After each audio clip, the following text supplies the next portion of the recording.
So we finally got the trailer for the Craft reboot. This is called The Craft Legacy. So if you haven't seen The Craft, it is a high school style drama about four witches that form a coven, and it's I don't know, I don't really know how to describe it. One, because I haven't seen the original in so long, and two, just because I don't know how to describe it without giving a lot away.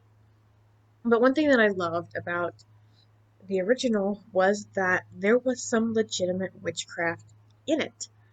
It wasn't all Hollywood witchcraft bullshit. And by Hollywood witchcraft, I mean stuff like twitching your nose and things happen. Okay, I twitched my nose and the thing that happened was the cat clawed me, but I don't think that was, I don't think that was, I don't think I did that by twitching my nose. I think that was just void here wanting attention. Anyway, Hollywood witchcraft is things like that. Like, pretty much everything you see in something like Harry Potter or Charmed or Sabrina the Teenage Witch, for the most part, is Hollywood witchcraft. Does that make it bad? No, it doesn't make it bad.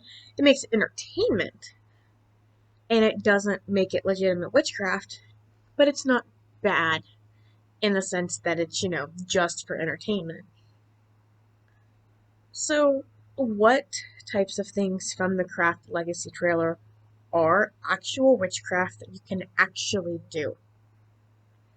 I guess we'll start off with the one thing from the trailer that I feel like I probably have the most experience with, which is where the three girls, they bring in the new girl whose name I could not remember from the trailer because I've only had a chance to watch the trailer twice. They bring her in and she asks, well, what is all this? And I tell her, it's a ceremony for you because you're our fourth. And they've got this really nice, like, milk bath drawn up for her. And it's got, like, flowers and different herbs in it, and there's candles all over the place. You can absolutely do a ritual bath. And it's not something that you need a coven to do with. I am primarily a solitary practicer. I mean, I'm not against working with other people when it comes to witchcraft and things like that, but I've always kind of worked by myself. And I've done ritual baths. I do that kind of stuff all the time. And it's super easy to do. And if you're in a situation, or if you're in a living situation where you can't be public about your witchcraft or your paganism, ritual baths can be labeled as self-care so easily that most people wouldn't even think about it, especially nowadays. So, what do you put in a ritual bath? Well, in the trailer, it looked like they had milk in it, and milk baths are common. Most often, when I see milk baths, it's people using them for maternity photo shoots. Me personally, I don't like the idea of bathing in milk. Um, I don't judge other people for doing it because I see where it could be relaxing, and I know I've read that a milk bath can really help your skin. But me personally, I'm gonna pass on putting milk in my bath water.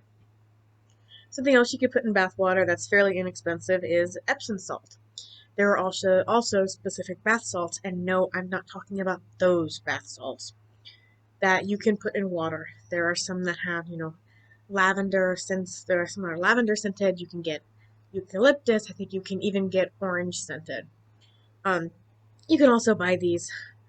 Do you mind, Boyd? He's being quite rude. I don't know if he's picking up on camera, but he's being quite rude right now. You're being quite rude. Anyway, you can also go on sites like Etsy and you can buy bath salt that is made for a specific purpose, or you can make your own. I've never made my own bath salt by taking, like Epsom salt and adding my own ingredients into it, but now that I say it out loud, I really should, because I don't think that'd be that hard to do.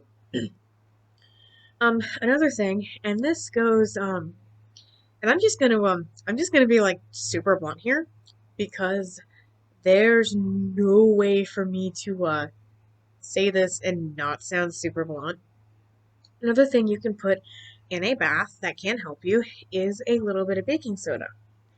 Now, I'm not saying let's dump the entire thing of baking soda in the tub, but a little bit of baking soda can actually help your vagina if you have one.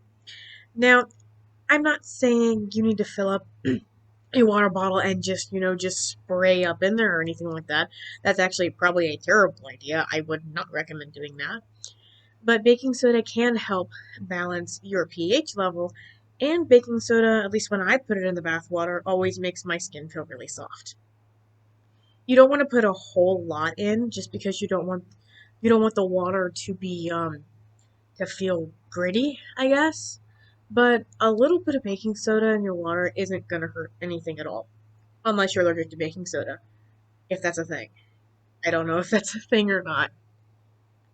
There is also dried flowers and dried herbs you can put into bath water. If you want to go that route, make sure you have some sort of way to collect them after the water drains.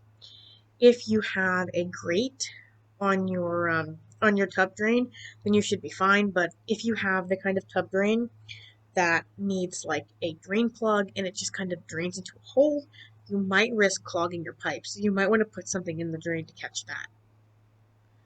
If you have crystals that can be put into water, bathing with your crystals is a great way to cleanse them too. And it's a great way to infuse them with the energy you want. So I could probably go on and on about all the neat stuff you can put into your bath water. So I'm going to stop right there before I get too off topic. But yeah, the ceremony ritual bath that they show is absolutely something you can do. The next thing that you can do from the Craft Legacy trailer is you can absolutely go out into the forest and invoke the elements. So we only seen a quick glimpse of this from the trailer where we see all the girls standing in a circle and everything around them stops. The birds stop flying, the leaves stop falling. The only thing moving is them. While that's probably not going to happen in a physical sense, you can get yourself in enough of a trance and enough of a certain mindset to where it is going to feel like everything around you slows down because of the trance state that you're in. In the original movie, I don't remember the exact language that they used and what words they used, but they do a ceremony and they invoke the elements and do so by stating what direction, north, south, east, and west, and they cast a circle. And this is absolutely something you can do. You can do this as a coven, and you can do this as a solitary practicer. In fact, in the first movie, um, well, I don't remember everything word for word, but I do remember I actually read something very similar in a witchcraft book, when I was younger. So that's another thing from both the original and from the trailer that you can do. Um, Casting a circle, that's a good topic for a video of its own, but you can absolutely cast a circle, whether it be for spell work, whether it be for meditation, or whatever. That's something you can absolutely do. Just don't expect time to literally stop. You might be able to get yourself into a trance where it might feel like time stopped, but things around you aren't going to necessarily just freeze. The last thing I want to talk about from the trailer, and they only show this for a quick glimpse, and while this isn't something I have personal experience with, it is something that I 100% believe is possible. So we get a quick glimpse of an Ouija board. And I just want to point out that I've had to do this video a couple times for technical reasons, and there were a couple times where I actually said Ouija board, like the Mario guy. So I just wanted to point that out, that if anyone else tries to call them Luigi boards, you are not alone. Anyway, I don't mess with Ouija boards. I personally do not feel they are safe. I do not like them. Um, I don't have an Ouija board in my home. I don't really have anything that has because I know a Ouija board, the aesthetic is pretty popular nowadays. I don't even really have anything that has that aesthetic on it. I think I have a lanyard over there that has kind of the aesthetic design on it, but I don't have anything in my house that could function as an Ouija board because I personally don't think they are safe. However, there are plenty of people out there who have no problem messing with the Ouija boards. And some people, even some pagans, feel like Ouija boards are just bullshit. And that's totally fine. However you feel about them, it's totally fine. It doesn't affect me. So in the trailer, we see an Ouija board, and we see the I don't know what the technical term for it is, but the little piece that highlights the letters, and we see it moving by itself. Now, even though I've never used an Ouija board, I totally believe this could happen. And the reason why is because when you're using an Ouija board, you're opening a doorway to, I guess, to the spirit world. Although spirit world kind of sounds a little cheesy, but that's what you're doing. You're opening up a doorway. You're opening a gate so that you can speak with things that are not of this realm. And when you open up doorways to speak with things that are not of this realm, weird shit is gonna happen. You might have candles blow out. You might feel things walk behind you. Something might flip your hair. You might feel a cat walk under the table and brush your legs at your Halloween party when you were a teenager. That's another story. That's a seance. That's different. Anyway, different but very, very similar. We weren't using an Ouija board though. That's another story. And so when you're opening gateways and doorways and you're talking to things, on the other side, weird shit's gonna happen. You're gonna have things like that. So it would not surprise me one bit if somebody was playing with an Ouija board and the piece of it moved all by itself. That wouldn't surprise me at all. In fact, I would be more surprised if that didn't happen. So that's what I feel like is legit witchcraft from the Craft Legacy trailer. Of course, everything you see in the movie has been, set up and staged, so you're not really seeing somebody do witchcraft, but these are the things I feel that you could definitely do on your own as a witch or as a pagan or whatever it is that you choose to call yourself. And I'm definitely excited for the movie. I feel like this one is a bit more, just from looking at the trailer, it doesn't look as dark as the original, but you never know. And it definitely looks like it's going to be a bit more whimsical than the original, but you never know. Because it's that Hollywood witchcraft that really makes people want to watch these films, because they're like, oh, it's so cool. She, pushed something with her mind or whatever. Speaking of pushing things with your mind, that's another thing I forgot to mention before I wrap this up. The scene where she's walking through the hallway and, the guy comes up behind her to harass her and she puts her hand on him and he flies across the room. While I don't think it would be that flashy, I really feel like if you were pissed off enough and you touched someone and you really wanted them to fuck off, you probably could knock them backwards just with your energy, because I've had similar things happen to me when I was pissed. Was one incident where I was very, very, very angry and I touched the cable box and the entire thing crashed.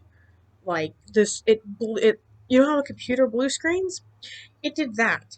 And I've never had a cable box do that before, and I've never had one do that since then. So I definitely think if you were angry enough and you had a strong enough energy, you could definitely probably shove somebody with your energy without meaning to, just because you making physical contact sometimes transfers that energy. So yeah, that's just something that I just popped in my head real quick. But yeah, thank you for watching. Thank you for watching me ramble on about witchcraft and what from the Craft Legacy trailer is something you could actually do. If I'm not mistaken, this is kind of my first witchy pagan type video on this channel. I've had this channel for a while and I don't think I've really talked about this before. I usually just cover like media, TV shows, comic books, etc. I don't think I've ever really talked about witchcraft. And this was fun to do. I'm glad I decided to do this. I've been thinking about doing videos like this for a while, in addition to the videos I do about Marvel symbiotes. And yeah, this is nice. This feels good, and I think I'm going to start making some more videos like this. If you are just here for my symbiote content, that's totally fine. I'm still going to do that. In fact, right before I made this video, I recorded a symbiote video, which is probably going to go up after this one. I'm not sure. I guess you'll know by the time you're watching this. But anyway, for those who are new here, my name's Allie. This is Twinkee, and yes, she will stay here, and she will just be like this for hours. So yeah, this is Twinkee. The black cat you seen earlier in the video, that is Void. And if you're interested in some more stuff from me, you can follow me on Instagram, which is Symbiotic Goth. My Instagram is mostly just pictures of my cats, so um, I hope you like cats. Twinkee also has her own Instagram, and her Instagram is Twinkee the Freya Cat. I'll be leaving links to both of them below in the description. If you're on Twitter, I'm also Symbiotic Goth over on Twitter. And if you're into comic books and want to see some more comic book stuff from me, you can check that out over at LetsTalkScream on Twitter, which is my fan account primarily dedicated to the lovely Scream symbiotes. So yeah, thank you guys so much for watching. This has been a new topic to cover for the channel, and I'm happy with it, and I'm excited to keep talking about this kind of stuff.